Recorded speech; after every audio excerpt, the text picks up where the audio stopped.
समझते हैं peoples party का जो ये मूव है कि हैं तो वो इत्तेहादी लेकिन काबीना का हिस्सा नहीं है?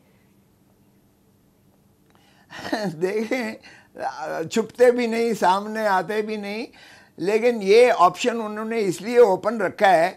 देखें, एक तो ये है कि इनके दरमियान बहुत शदीद इख्तलाफात हैं। NFC अवार्ड पर शदीद इख्तलाफ है इनका, 18वीं तरमीम पर मुस्लिम लीग नून के साथ शदीद इख्तलाफ है, और किसी और तबके के साथ भी उसका इख्तलाफ है। तीसरी बात, इनका निजकारी पर जो है शदीद इख्तलाफ है।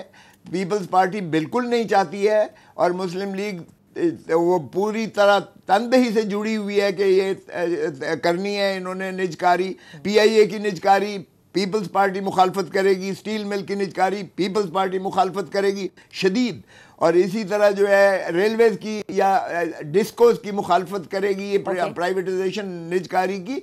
और अभी आपने ऑर्डिनेंसेस देखा, जो 7 ऑर्डिनेंसेस इन्होंने ले किए, पीपल्स पार्टी ने मुखालफत की, अगरचे बाद में वोट उसके हक में दिए, लेकिन ये अभी से आपको दरारें नजर आ रही हैं। तो ये तोड़ चढ़न वाली नहीं, ये ना दिए आपस में, it's a wedlock of convenience. हर एक ने अपने अपने ओहदे ले लिए, रियासती ओहदों पर विराजमान हो गए हैं। ये पावर पॉलिटिक्स है।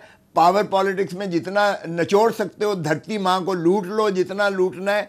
और ये सारे मुस्तरद शुदा लोग हैं जिनको अवाम ने मुस्तरद किया है। इस तरह ना हुकूमत चलेगी, आप देख लेंगे। और ये जुल्म की रियासत कभी नहीं चलती है, कुफ्र की रियासत तो चल जाती है, लेकिन जुल्म और बेइंसाफी का मामला नहीं चलता।